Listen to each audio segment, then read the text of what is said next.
I'm Robin Tully with Tully Consulting Group. Today I'm going to be talking about using weather tools to get your weather forecasts and past weather. So we're going to do a tutorial first on how to use the NOAA website. So NOAA, up here, when you go to NOAA.gov, up here in the top right hand corner, you can choose your city.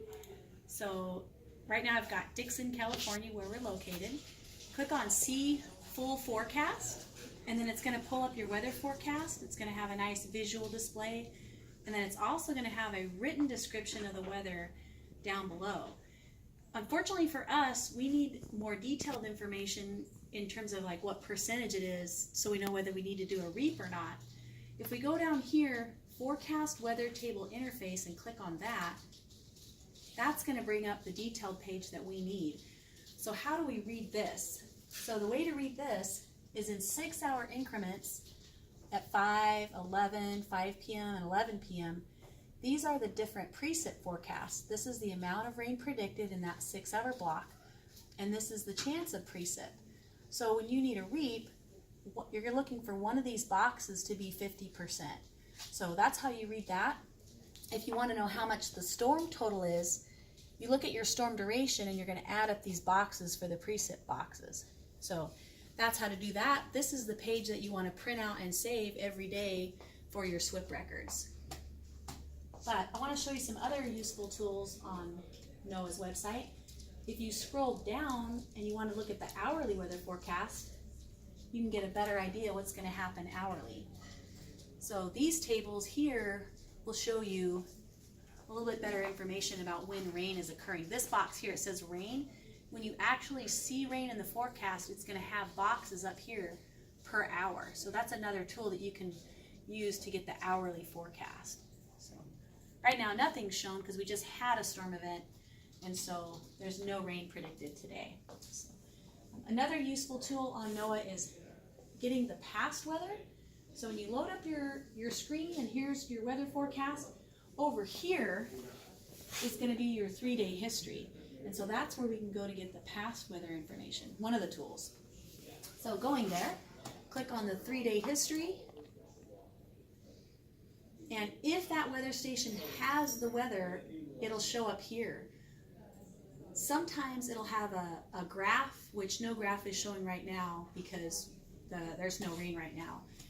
Sometimes you can even go back 7 days. If you go up here and click 7 days, it'll actually go back 7 days. And now here it's showing this graph that says the 7-day total is 0.04 inches. So this is at the University Airport. It'll go to wherever that nearest rain gauge is and give you that weather total. So this is a good tool if you want to print this out and save that for your rain record.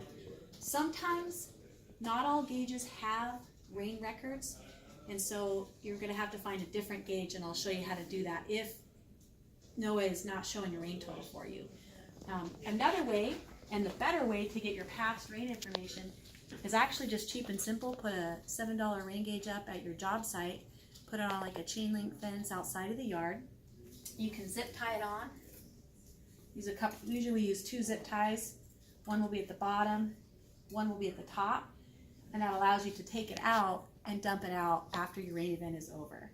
So that's the better way. You can also put 2 nails in the bottom and nail that to a fence post and be able to lift it on and off to read it and dump it. So, but I want to talk about one other tool that you guys can use to get past weather information. If you notice, NOAA's only going back 7 days. So what do you do when it's been maybe a couple weeks and you need to go back and look up your past information for your weather? Unfortunately, you're going to have to save your forecast daily. You can't go backwards to look up the forecast, but you can go back even a year or even more to get your past actual rain data. If you go to Weather Underground, this is a good tool that we use. You can see that they'll have a radar, so you can get a little radar picture of the incoming weather as it's coming in that day. You can get more detailed information about what the forecast is. But if you go to calendar, it will bring up a calendar of the past rain. So I pulled up the weather for Stockton to try to show you how to go back in your calendar view to look at the past rain information. So one way to read this is the day of and forward, this precip about here is going to be the forecast. If you look backward, these precips are going to be the actual precip. So on your calendar, looking back, on the 3rd, there was 1.28 inches of rain. So that's how you can go back and get your past rain totals. You can also pull this up in more detail to see actually hour by hour how did that rain occur, because sometimes that is handy. Did the rain come overnight or did the rain occur during the day? So I'll show you how to do that. So go back up here to history, and then I'm going to select that day, the 3rd, hit view, do it again here, hit view, give it a second. It's going to pull up some history information,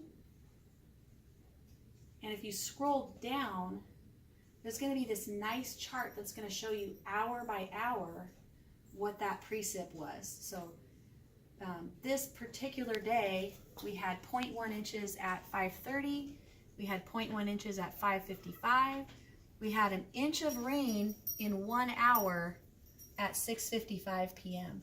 and then a little blip of rain at 7:55. So that's a pretty substantial rain in 1 hour. Definitely pretty unusual. So, but that's very useful because you can tell your regulators, hey, we didn't sample this day because the rain didn't hit after hours. So, all right, that's some useful information for you. If you need any help, feel free to give us a call.